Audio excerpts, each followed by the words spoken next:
Quines creus que són les principals fortaleses de Xàtiva i les debilitats?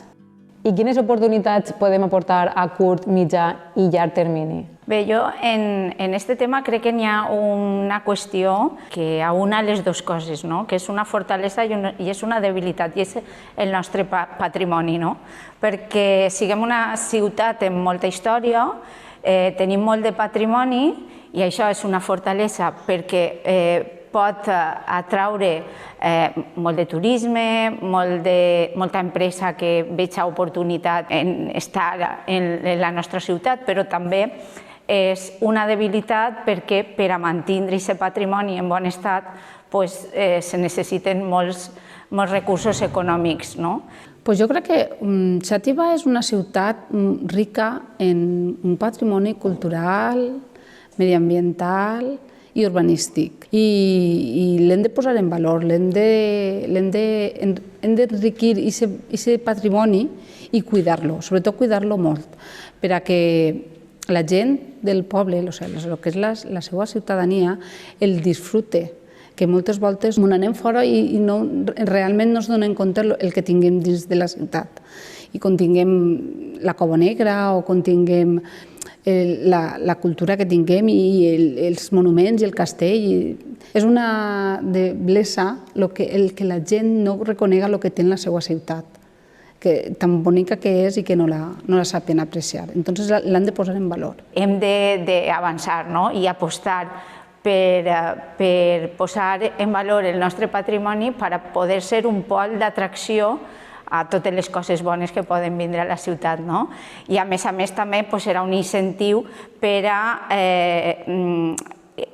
implementar serveis en el que és el casc antic de la ciutat, el casc històric, perquè si som capaços de rehabilitar certs edificis, podrem posar, en la idea de posar serveis públics en el casc antic, podrem fer que la gent vulgui viure.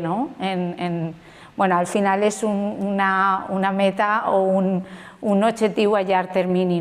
Bé, les fortaleses de Xàtiva jo penso que són l'orgull de pertànyer, de ser de Xàtiva, i cosa que fa que hi hagi iniciatives de tota mena i unes iniciatives des de la societat civil i que moltes vegades són crítiques, però que aquesta crítica és necessària, però que també espenta a la institució municipal a tirar endavant.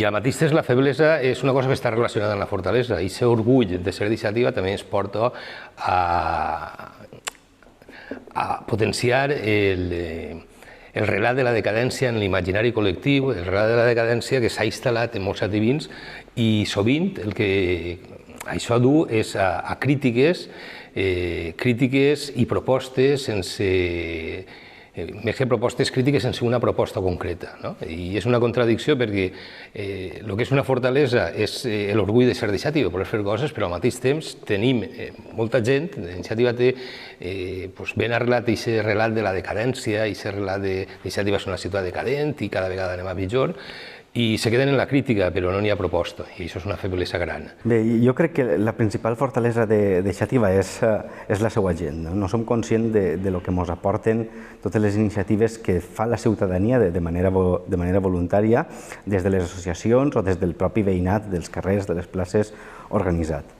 El paper de l'Ajuntament, el nostre paper, ha de ser el de reforçar i impulsar aquestes iniciatives, però sempre sense intentar substituir-les o controlar-les, que és algun dels errors que s'han comès en altres moments.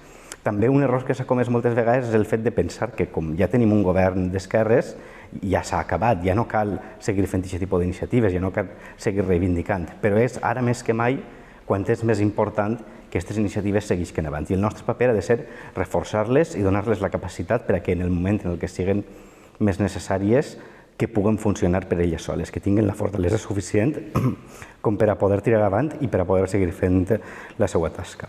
Això, evidentment, no suposa que l'Ajuntament no s'hagi d'ocupar de les responsabilitats que té, de prestar els serveis públics, però crec que l'Ajuntament ha de fomentar més encara que la comunitat creixi, que la comunitat sigui capaç d'autoorganitzar-se i de prestar-se serveis a si mateixa, de generar iniciatives per si mateixa i que cada vegada l'Ajuntament tingui un paper menys important en la vida de les persones.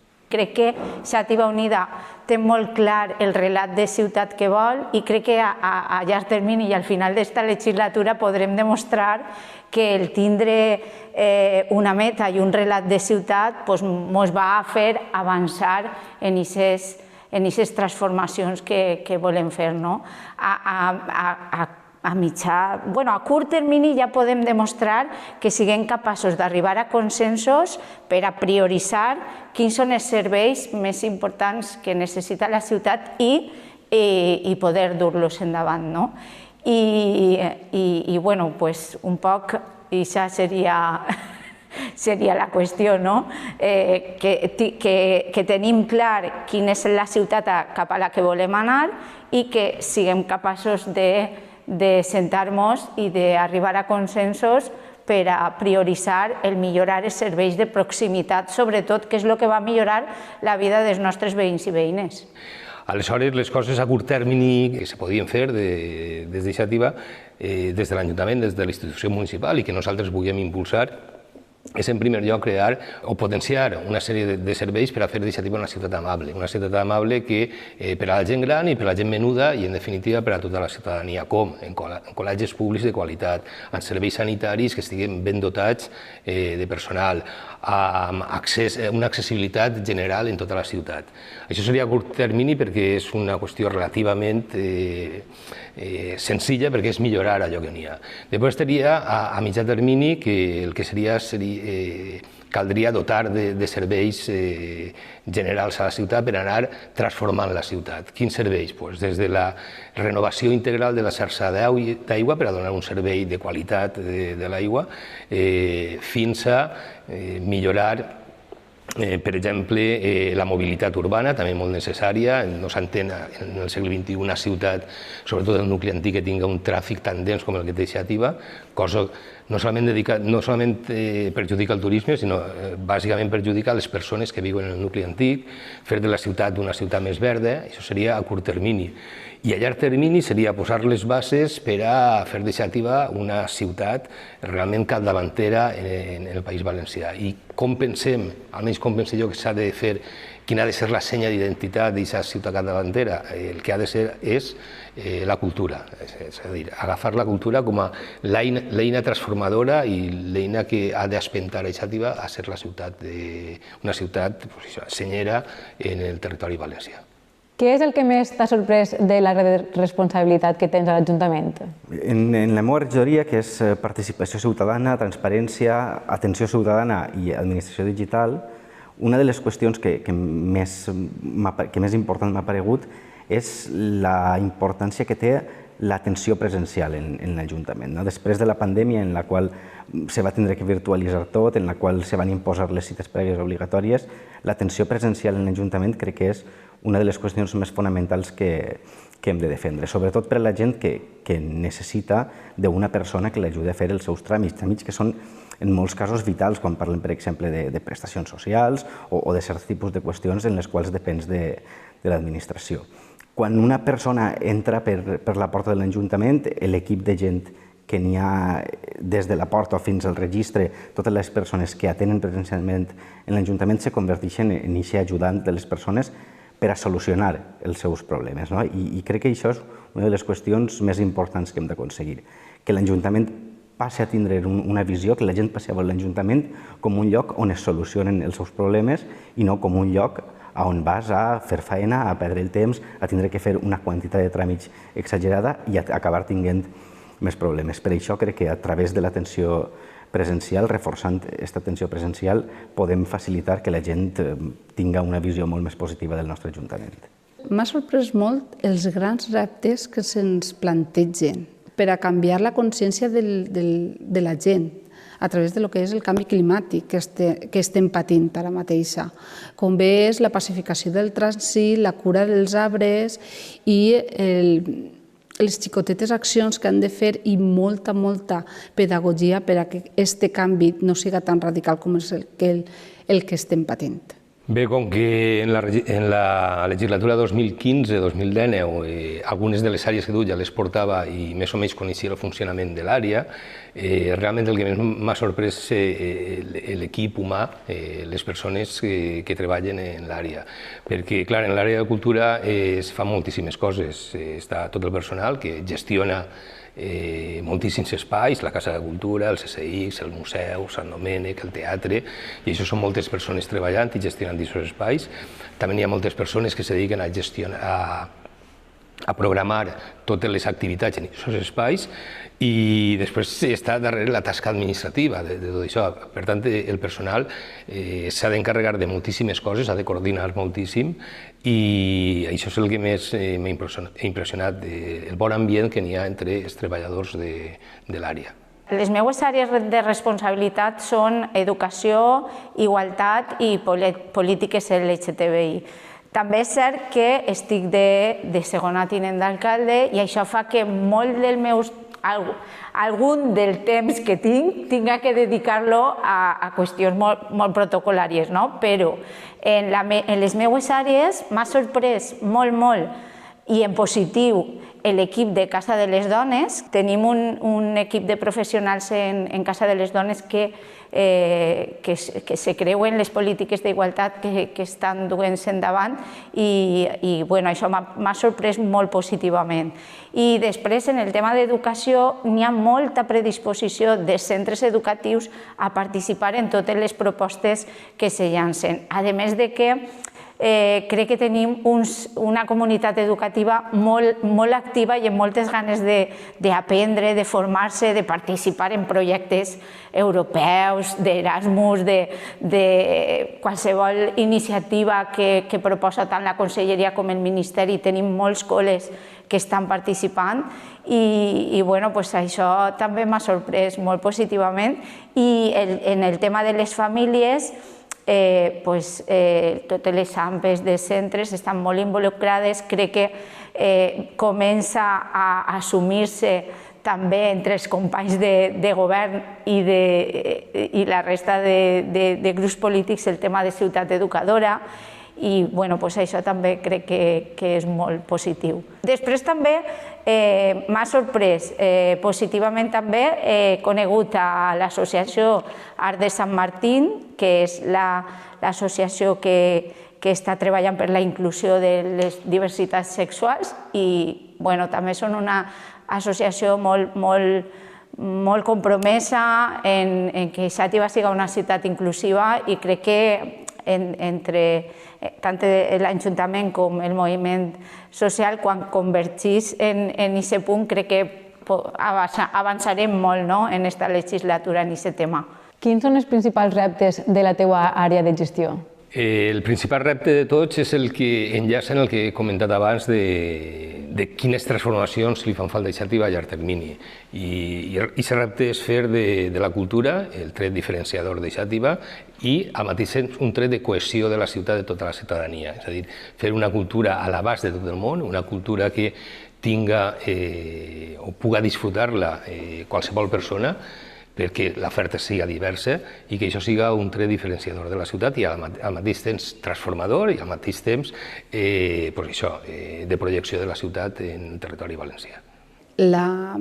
Les meves àrees de gestió estan molt comunicades, que estan totes relacionades al medi ambient. De fet, una de les regidories és el medi ambient, és transició ecològica, benestar animal, agricultura i, com no, la mobilitat. Entonces, estan totes unides entre si. I un dels reptes, com he dit abans, és el canvi en la consciència dels habitants. Per fer xicotetes coses, xicotetes accions, com bé és la pacificació del trànsit, implantar un carril bici perquè la gent pugui gaudir, què més? Curar els arbres, tindre el benestar animal que els nostres animals necessiten. Totes aquestes cosetes tinguem que tindre més consciència per a poder portar-les avant i a través de xicotetes accions puguem canviar potser un poquet la ment de les persones. Un repte gran però molt important és en aquesta legislatura ser capaços d'acabar els 4 expedients que n'hi ha damunt de la taula respecte a l'edificant. Un dels objectius és millorar les infraestructures educatives i la ferramenta que tenim ara de conselleria que ens facilita això és l'edificant en tots els seus defectes. Però el repte principal serà acabar el col·legi Pla de la Mesquita, intervindre en la reforma o fer realitat la reforma integral del centre de formació professional de la Costera, acabar l'ampliació del IES Josep de Ribera i també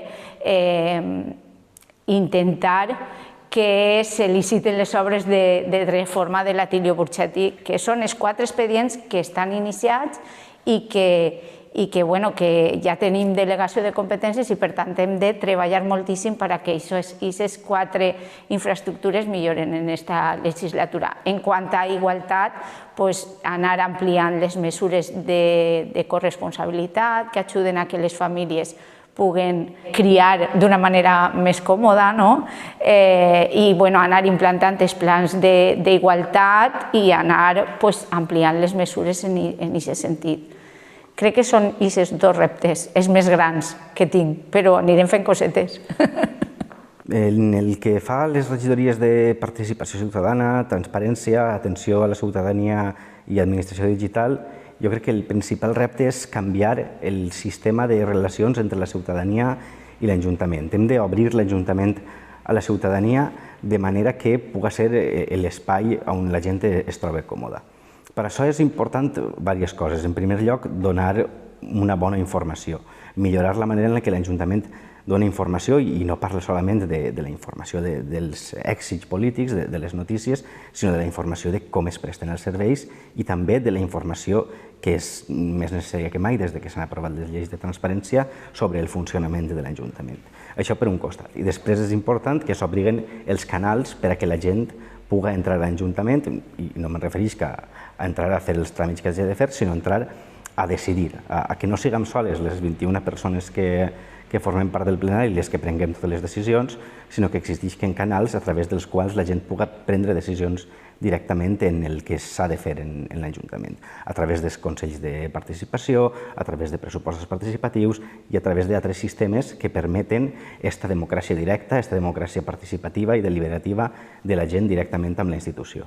Us heu definit com a un govern de resistència front a l'increment de governs de dreta i d'extrema dreta tant en la Generalitat com a la Diputació. Important és resistir, però igual d'important és construir una alternativa. A què creus que no s'ha de renunciar?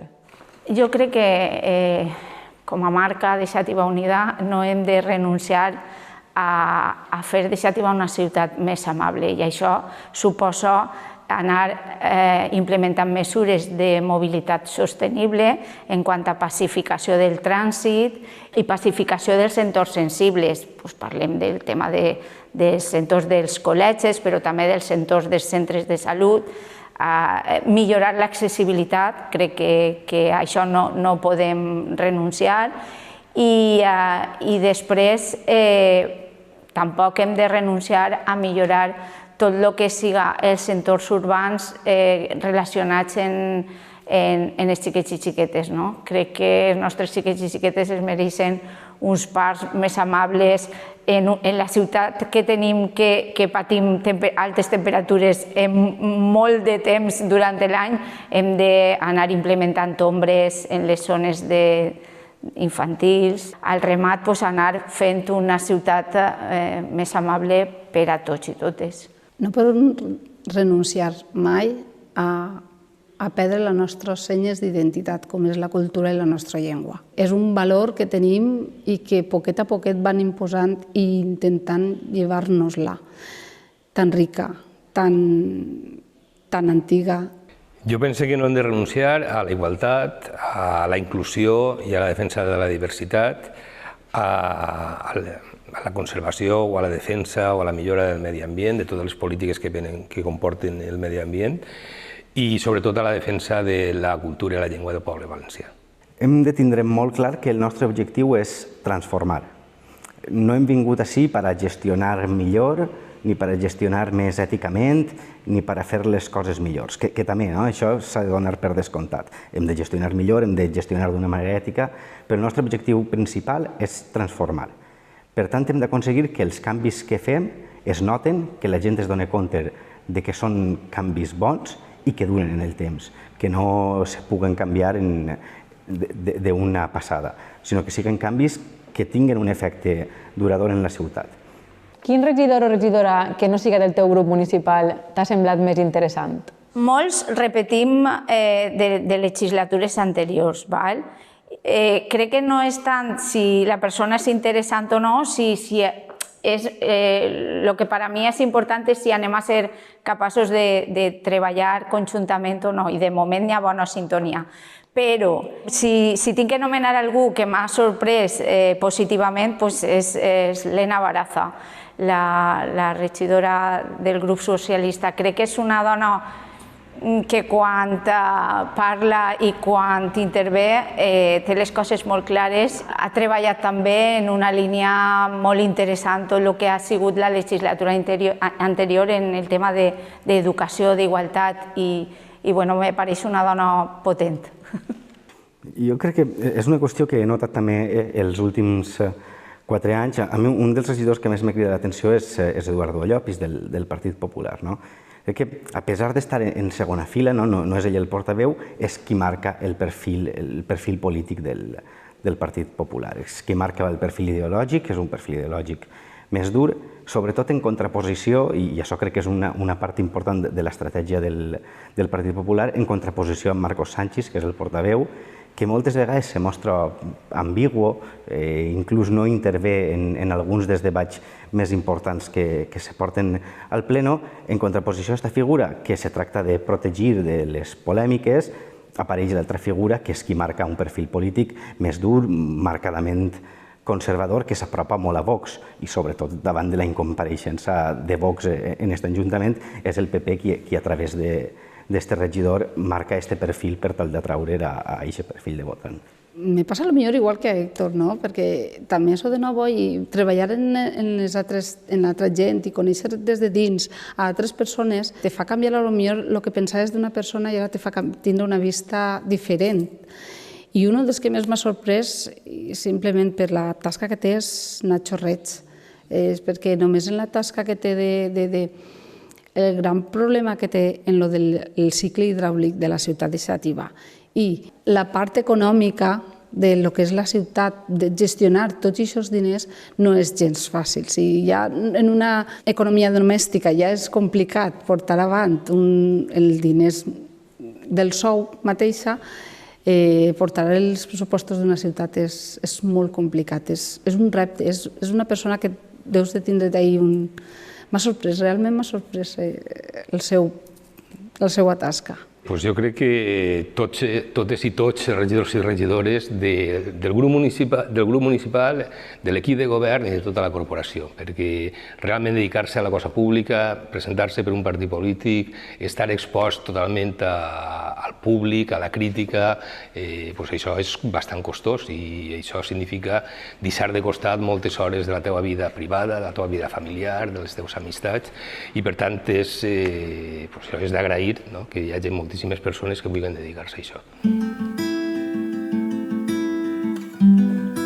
Per a nosaltres és molt important no vindre solament a generar iniciatives, sinó a canviar la manera en la que funciona aquest Ajuntament. Per això, en la primera legislatura que vam governar, vam fer una aposta forta per la regidoria de participació i aquesta vegada també l'hem ampliat afegint, intentant fer un conjunt més ampli, que estigui més cohesionat, no solament participació ciutadana, sinó també afegint-li la part de transparència, que la informació és necessària per a poder participar, i afegint-li també els sistemes d'atenció a la ciutadania, tant a nivell presencial, com és l'oficina d'atenció, com a nivell electrònic a través de la seu electrònica.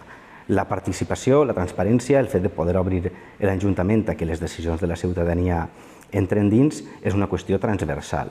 I és en això en el que hem de treballar, en aquesta transversalitat que vagi a totes les accions que fa l'Ajuntament i no solament a les iniciatives que puguem llançar des de la regidoria de participació. Este canvi, aquesta transversalitat, és el que ens farà realment transformar la manera en la que funciona l'Ajuntament, la manera en la que es relaciona l'Ajuntament amb la ciutadania i millorar, per què no dir-ho, la democràcia a nivell local.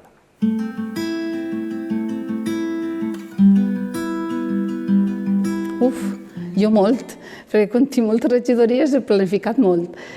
A veure, hem planificat un carril bici, la pacificació del trànsit, fer dos accions en el que és en Santa Clara i en la plaça del Raval, per allí fer alguna planificació de pacificació del trànsit. Hem triplicat el que és la dotació a la regidoria de benestar animal i hem dotat de 75.000 euros per a poder curar i cuidar els nostres arbres, l'albereda.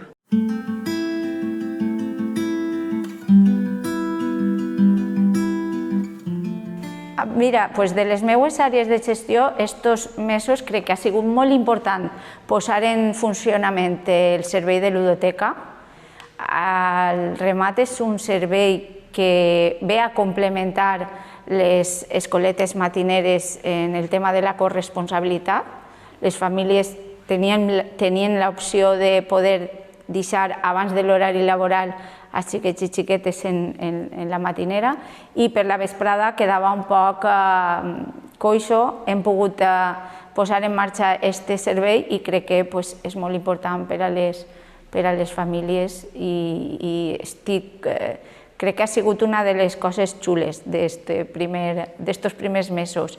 I després per a mi també ha sigut una obsessió el tema del xec infantil. Tots els grups polítics en campanya hem defès la gratuïtat de l'educació de 0 a 3 anys i ara estem en camí d'anar cap a ella. En aquest curs no s'aconseguirà complet, però faltarà molt poc. S'ha implementat la partida de 230.000 euros, aquest curs s'ha augmentat a 250.000 i a més l'objectiu és pagar en un termini més o menys lògic que els anys anteriors no havia passat, perquè les famílies tinguin la tranquil·litat de poder dur els xiquets i xiquetes a les escoles sense pensar si va ser possible econòmicament o no. I aleshores, aquesta mesura, el posar les bases en marxa i posar-ho tot en marxa estos 6 mesos ha sigut costós i no està acabat de polir com a mi m'agradaria, però sí que tendeix a la gratuïtat i per tant també ha sigut reconfortant en aquest sentit.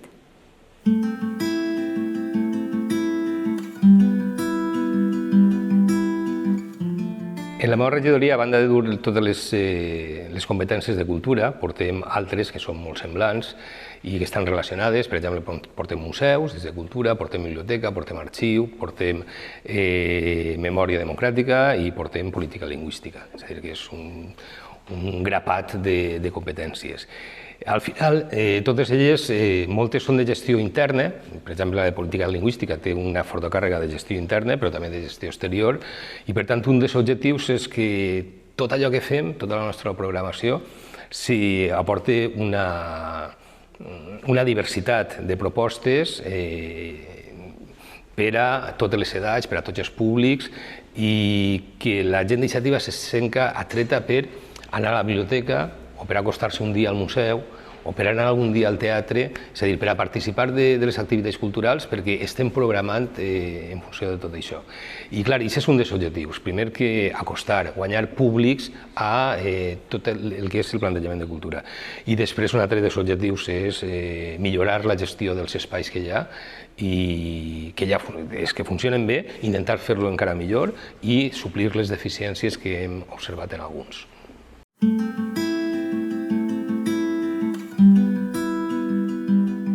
La llei de benestar animal, en un moment donat, feia falta, pense que feia falta, que està molt bé, el problema és que falta polir-la molt. Està bé, però falta reglamentar-la, falten moltes coses.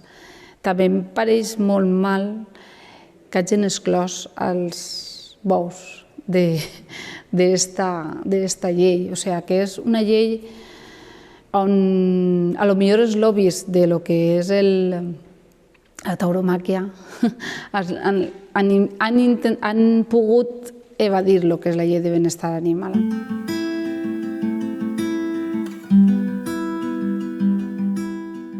Com a grup municipal, bueno, jo crec que un dels temes difícils d'estos mesos ha sigut el pressupost.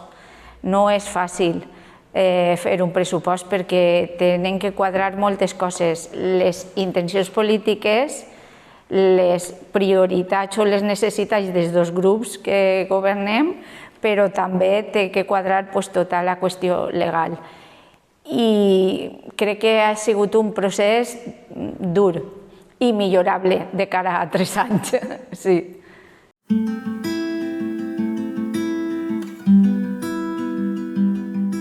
Jo crec que no és solament compatible, sinó que facilita l'atenció a totes les persones. Ara mateix en l'Ajuntament tenim un doble sistema d'atenció. Està el sistema presencial i està el sistema electrònic. Les persones que tenen les capacitats, que tenen la formació per utilitzar el sistema electrònic, ho poden fer i això en moltes ocasions facilita la vida a les persones que, per exemple, treballem fora.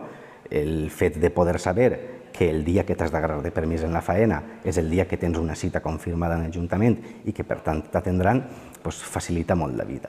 Al mateix temps, el fet que hi hagi persones que tenen ja una cita prèvia o que hagin fet inclús els seus tràmits des de casa a través de la seu electrònica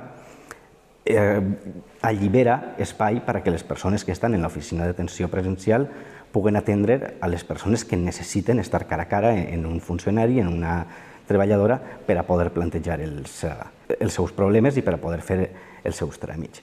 Això, a més, ha d'anar acompanyat també de certes accions, d'accions d'alfabetització digital, de millores en la seu electrònica, en les webs de l'Ajuntament. És una qüestió que estem treballant per tal que la major quantitat de gent possible que preferisca fer-ho, que tinga les capacitats i que tinga les habilitats per a poder relacionar-se electrònicament en l'Ajuntament, ho puga fer, però que al mateix temps totes les persones que no poden fer-ho per motius econòmics, per motius culturals, educatius o per falta de mitjans, per edat, per exemple, tinguen aquesta atenció presencial en l'Ajuntament. És una qüestió que teníem molt clara, que havia de poder fer-se atenció presencial i, de fet, fa no res, l'Estat ha eliminat la cita prèvia obligatòria que hi havia en alguns serveis tan importants com Seguretat Social, per exemple. Pensem en una persona que havia d'anar a consultar com estava l'estat de la seva jubilació, una persona ja de certa edat que igual no està acostumada a les eines digitals